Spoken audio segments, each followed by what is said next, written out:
MCX daily research पर आपका स्वागत है फ्रेंड। इस वीडियो में वीकली टारगेट की बात करेंगे crude oil, natural gas, gold, silver, Nifty 50, bank Nifty और सेंसेक्स की। जैसा हर वीक में हम रखते हैं, आवरली कैंडल ली गई है। फिलहाल जो चार्ट पर सभी आवरली कैंडल हैं फ्रेंड। यहाँ पर क्रूड ऑयल की क्लोजिंग है 86.16 पर। क्या अब यहाँ से हम बाई साइड में जाए या फिर सेल साइड की सिचुएशन बनी हुई है? देखिए, अप साइड से अभी ये थोड़ा सा डाउन ट्रेंड चला हुआ है, लेकिन प्रॉपर डाउन ट्रेंड अभी नहीं है। डाउन ट्रेंड चला हुआ है, इस डाउन ट्रेंड के चलते प्राइस थोड़ा बहुत गिरकर और इस जगह पर आ सकता है 8400 या फिर 8300 की साइड में।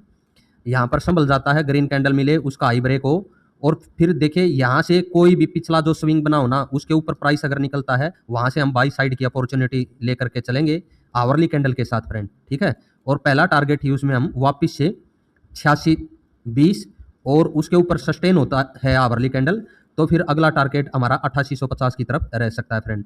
तो ये बाई साइड की अपॉर्चुनिटी है क्रूड ऑयल में, यानी अभी थोड़ा बहुत डाउन ट्रेंड और बन सकता है। कहाँ? 8400 से 8300 की साइड में, यहाँ पर एक मजबूत सपोर्ट है। उसके बाद अगर कोई भी अपसाइड का ट्रेंड बनता हुआ हमें दिखाई देता है आवरली कैंडल के साथ, तो वहाँ पर हम बाई एंट्री बना करके 86.20 और 8850 के टारगेट के लिए अपसाइड में बढ़ सकते हैं। ध्यान रहे 86.20 के ऊपर होल्ड होना दोबारा जरूरी है फ्रेंड आवरली कैंडल का। सेल साइड में देखें, ये लेवल ही जो हमारा है 8300 का लेवल, इसके नीचे 8300 के नीचे अगर इस जगह पर आकर के कोई एक ग्रीन कैंडल बन जाए, ग्रीन कैंडल बनने के बाद जो पिछला मतलब स्विंग बना हो आवरली कैंडल का, इस तरह से वो ब्रेक ना हो और फिर नीचे क्लोजिंग हो जाती है इस जगह पर आवरली कैंडल की, तो उस सिचुएशन में क्या कर सकते हैं फ्रेंड? उस सिचुएशन में आवरली कैंडल की जैसे ही नीचे क्लोजिंग होगी ना, एक कैंडल का हमने वेट किया और अगली कैंडल जैसे ही इस लेवल को ब्रेक करे, यानी कि इस कैंडल को ब्रेक करे, वहाँ पर हमारा सेल सिग्नल ऑपरेट हो जाएगा। एसएल देखिए, एसएल बिल्कुल अपसाइड में रखने की कोशिश करेंगे वहाँ पर 8600 की तरफ, लेकिन एक बार थोड़ा बहुत स्विंग बनाने के लिए प्राइस जा सकता है अपसाइड में। अगर वो प्राइस हमें 8500 के ऊपर मिलता है तो और अच्छा है, क्योंकि हमारा यहाँ पर सेल सिग्नल जनरेट हो गया। तो हमें सेल साइड के लिए ही रहना है और टारगेट रखना है 8000 के नीचे, कम से कम 8000 की तरफ रखेंगे फ्रेंड, ठीक है। और ये जो ट्रेंड है फिर फ्रेंड आगे भी बढ़ सकता है 8000 से 7900 की तरफ आकर के अगर फिर से लोअर लो बनाता हुआ चला, तो ये 7250 की तरफ भी वापस प्राइस गिर सकता है अगर सिचुएशन 8300 के नीचे क्लोजिंग की बने आवरली कैंडल की, तब। उससे पहले नहीं, उससे पहले तो बाई साइड की अपॉर्चुनिटी है। ये क्रूड ऑयल की बात हो गई। यहाँ पर जो कुछ मैंने बोला है, अभी natural gas, gold, silver, Nifty 50 सभी का डिस्कशन करते हैं। ये नेचुरल गैस का चार्ट है फ्रेंड। यहाँ पर देखिएगा 320 के नीचे हम सेल साइड में थे, उसके नीचे भी मैंने बोला था 295 के नीचे अगर प्राइस निकला तो और बड़ी गिरावट देखने को मिल सकती है। बिल्कुल वहां देखिए 320 का ये हाई बना हुआ है, इसके नीचे पूरी सेलिंग है क्योंकि 322 ब्रेक नहीं हुआ, ठीक है। सेलिंग 295 के नीचे भी प्राइस निकला, उसके बाद देखिए 295 के नीचे भी होल्ड ही है प्राइस, ऊपर नहीं बढ़ पा रहा है। यहाँ पर बिल्कुल देखिए सस्टेन हो गया, जैसे बॉटम बना रहा हो प्राइस इस तरह से। अब यहाँ पर क्या सिचुएशन लेकर के चलें? 270 के नीचे सेल साइड की तरफ है फ्रेंड रुझान, और यहाँ पर 290 के ऊपर बाई साइड का रुझान दिखाई दे रहा है, जिसमें 290 के ऊपर अगर प्राइस निकलता है तो 303 और 320 के टारगेट देखने को मिल सकते हैं। पहला टारगेट 303, दूसरा टारगेट 320 रखें, आवरली कैंडल के साथ रखना फ्रेंड, यानी 303 मिल जाता है जैसे ही, उसके ऊपर फिर अगर आवरली कैंडल की क्लोजिंग मिले, फिर से प्राइस ब्रेक हो, तभी आगे बढ़ना है। अदरवाइज टारगेट पहला बुक करें। और नीचे भी फ्रेंड छोटे ही टारगेट अभी दिखाई दे रहे हैं 260, और मैक्सिमम जो गिरावट है नीचे हमें अभी जो नेचुरल गैस में 230 की तरफ देखने को मिल सकती है, उसके वहाँ पर सपोर्ट दिखाई दे रही है नेचुरल गैस में। और नेचुरल गैस की अगर लॉन्ग टर्म की बात की जाए फ्रेंड, देखिए 1 से 2 महीने तक, यानी कि सितंबर तक ही मैक्सिमम जो गिरावट है वो देखने को मिल सकती है। उसके बाद जो भी बॉटम बना होगा वहाँ से खरीदारी के संकेत मिल सकते हैं, जिसमें हमें बड़े टारगेट फिर से नेचुरल गैस के देखने को मिलेंगे। गोल्ड फ्रेंड देखिए, यहाँ पर इंडियन मार्केट के अंदर 150 के ऊपर डेली टाइम फ्रेम की अगर क्लोजिंग मिले तो फिर उसके ऊपर बढ़ने के चांस हैं। उसके नीचे सेल साइड में ही है, सेल साइड का प्रेशर बना हुआ है ज्यों का त्यों। टारगेट क्या रह सकता है? 135 की तरफ रह सकता है, लेकिन मैंने बोला था कि अप साइड में जो ये यूएसडी गोल्ड है वो सिग्नल दे चुका था 4200 की तरफ, जिसमें हम अगर जैसे ही 4202 के ऊपर निकलता 4330 की तरफ जाने वाले थे। तो उस सिचुएशन में देखिए, अगर यहाँ पर अगर इस लो की तरफ न भी आए, बाई साइड की तरफ प्राइस चल सकता है, लेकिन कंफर्मेशन अप साइड में पूरी तरह से मुड़ने की 150 के ऊपर ही रहेगी फ्रेंड, उसके ऊपर हम बाई साइड की तरफ चल सकते हैं। इसके नीचे सेल साइड ही लेकर के अभी चले हुए हैं, देखते हैं बॉटम बनता है यहाँ पर या फिर और नीचे हमें लो लगता हुआ दिखाई दे सकता है।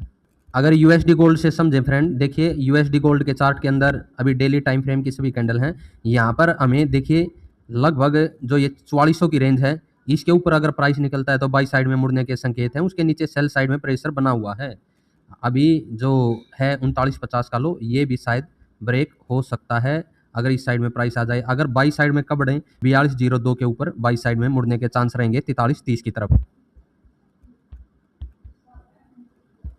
ये इंडियन सिल्वर है, देखिए एमसीएक्स सिल्वर, वहाँ पर भी 267 के नीचे हम सेल साइड में थे, 218 का भी ये लेवल अचीव हो चुका। यहाँ पर अब देखिए डेली टाइम फ्रेम के अंदर हमें क्या दिखाई दे रहा है, कोई भी देखिए नीचे जाने का प्रयास कर रहा है बार बार प्राइस, लेकिन यहीं पर वापस से ग्रीन कैंडल इस लेवल के ऊपर बन जाती है। और लेकिन सिचुएशन यहाँ पर क्या बनी हुई है, ग्रीन कैंडल बनने के बाद पिछला जो कोई भी स्विंग है वो ब्रेक नहीं हुआ है। अगर इन स्विंग के ऊपर प्राइस निकलता है तो एक बार के लिए वापस से तेजी देखने को मिल सकती है, 2,50,000 के भी ऊपर प्राइस निकल सकता है। इस चीज़ का ध्यान रखेंगे सिल्वर में एमसीएक्स के अंदर। अगर जब तक पिछला स्विंग ब्रेक ना हो उस सिचुएशन में सेल साइड बिल्कुल है फ्रेंड, 2,07,000 के नीचे क्लोजिंग मिल जाए डेली टाइम फ्रेम की और नेक्स्ट कैंडल नीचे ही क्लोज करे तो बड़ी गिरावट भी सिल्वर में देखने को मिल सकती है, 1,80,000 70,000 की तरफ भी प्राइस गिर सकता है। तो सिचुएशन दोनों साइड की है, यहाँ पर बॉटम भी बन सकता है फ्रेंड, लेकिन ध्यान रखेंगे कम से कम जो ये पिछला स्विंग बना हुआ है उसके ब्रेक होने का इंतजार करें डेली टाइम फ्रेम के अंदर।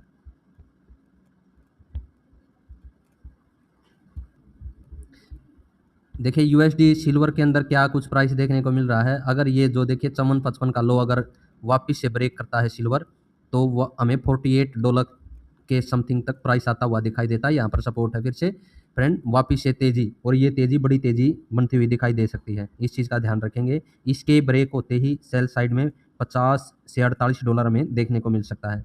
अप साइड में स्विंग का कम से कम ब्रेक होने का इंतजार करें डेली टाइम फ्रेम के अंदर, तभी अप साइड में बढ़ेंगे फ्रेंड। ध्यान रखें फेक आउट न हो, क्योंकि डाउन ट्रेंड कंटिन्यू अभी भी है।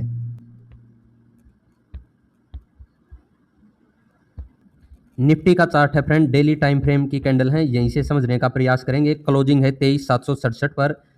फ्राइडे को क्या कुछ छोड़ करके प्राइस गया है, बाई साइड का लेवल छोड़ करके गया है फ्रेंड, लगभग 900 के ऊपर, 23,900 के ऊपर हमें टारगेट देखने को मिल सकता है, 900 के आसपास ये मान के चलेंगे, ठीक है, इस जोन तक कि हमें वापस से बाइंग देखने को मिल सकती है, ये फ्राइडे के लेवल हमें बता रहे हैं। लेकिन यहाँ पर जो 600 के करीब लो बनाया है ना निफ्टी ने, नीचे का लेवल है 560 का, 23,560। अगर निफ्टी इस वीक के अंदर 23,560 को ब्रेक करे, ध्यान रखें ओपनिंग के साथ ब्रेक नहीं होना चाहिए, अपसाइड से नीचे की तरफ जा करके प्राइस को ब्रेक होना है।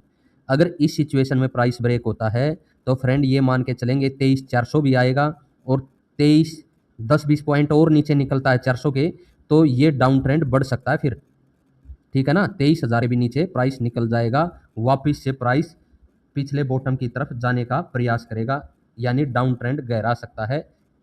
लेवल 23,560 ब्रेक होने पर ध्यान रखें, ठीक है। 600 के करीब लो बन चुका है, यानी ये एक बॉटम भी हो सकता है और अपसाइड का सिग्नल भी मिला हुआ है, तो यहाँ पर हमें मंडे को अपसाइड में टारगेट देखने को मिलना चाहिए जैसा अनुमान है। और ऊपर कब बढ़े, जो ये पिछली कैंडल है ना फ्रेंड, इसका कम से कम हाई ब्रेक होने दें, यहाँ पर 900 तक अगर टारगेट मिल जाए तो बुक कर लेना चाहिए। इस कैंडल का हाई है 990, ठीक है, 950 तक भी प्राइस आ सकता है, लेकिन अगर इस कैंडल को ब्रेक नहीं करता है तो वापस से प्राइस मुड़ जाएगा, और नीचे मैंने बोला ही 23,560 ब्रेक हुआ तो डाउन ट्रेंड गहरा सकता है। बस नीचे असल हमारा 23,560 का है, 600 के करीब से जो ये बाइंग बनी है ये और भी ऊपर अभी जा सकती है, जो कि 23,950 की तरफ भी जा सकती है। 23,990 ब्रेक हुआ तो अप साइड रहेगी फ्रेंड कंटिन्यू, उसमें वापस से हमें बड़े टारगेट देखने को मिल सकते हैं, ठीक है। लेकिन जो बैंक निफ्टी है वो हमें अभी भी डाउन साइड के संकेत दे रही है, इसलिए सिचुएशन मैंने नीचे की भी बताई है आपको कि अगर ये लेवल निफ्टी 50 के अंदर भी ब्रेक होता है तो डाउन ट्रेंड फिर से गहरा सकता है। बैंक निफ्टी का चार्ट है फ्रेंड, इसके अंदर क्या कुछ है, क्यों गिरावट देखने को मिल रही है। देखिए बैंक निफ्टी में अभी जो 57,150 से 57,500 की रेंज है ना, ये जो फेयर वैल्यू गैप बना हुआ है, इसके अंदर से वापस से डाउन साइड क्या प्राइस देखने को मिल सकता है 56,700 की तरफ भी। और फ्रेंड देखिए इस कैंडल का भी लो ब्रेक करके प्राइस वापस से और नीचे भी जा सकता है 55,550 की तरफ। ठीक है, यानी कि लगभग यहाँ से 1,000 पॉइंट और नीचे भी प्राइस बैंक निफ्टी का गिर सकता है। टारगेट तो ये है सामने, और जो गिरावट है वो हमें कहाँ से देखने को मिल सकती है फ्रेंड, 57,000 के ऊपर से। 57,000 की रेंज में जैसे ही ऊपर प्राइस निकलता है, ये समझ लिए 57,500 तक फिर मार्केट में वापस मुड़ने के ज़्यादा चांस हैं। और जैसे ही हमें कोई भी आवरली कैंडल के साथ रेड सिग्नल वहाँ पर दिखाई दे, ठीक है, और प्राइस एक्शन नीचे का बनता हुआ दिखाई दे, तो हम सेल साइड में एंट्री ले सकते हैं। 57,500 के ऊपर अगर प्राइस होल्ड होकर चलता है तो फ्रेंड देखिए फिर जो सेल साइड की सिचुएशन है उनको अवॉइड करने का समझेंगे, और मानेंगे कि प्राइस देखिए फिर से कोई ना कोई एक हाई बनाने की तरफ चल रहा है, जिसमें 58,000 के ऊपर वो हाई रह सकता है, यानी कि 57,900 तो मिनिमम ही हमें देखने को मिलेगा। ठीक है, तो ज़्यादा सिचुएशन बैंक निफ्टी में अभी भी सेल साइड की है, लेकिन निफ्टी में मैंने बोला फ्रेंड बाई साइड में 23,950 की तरफ का टारगेट बचा हुआ है, 900 की तरफ का, और बैंक निफ्टी हमें सेल साइड दे चुकी है। तो दोनों ही सिचुएशन है, सेल साइड अगर बैंक निफ्टी में बनेगी तो ये जोन है, यहाँ पर आने के बाद प्राइस को ठहर जाना चाहिए और वापस मुड़ना चाहिए। आशा वीडियो आप सभी को पसंद आएगी, चैनल को लाइक और सब्सक्राइब कीजिएगा फ्रेंड।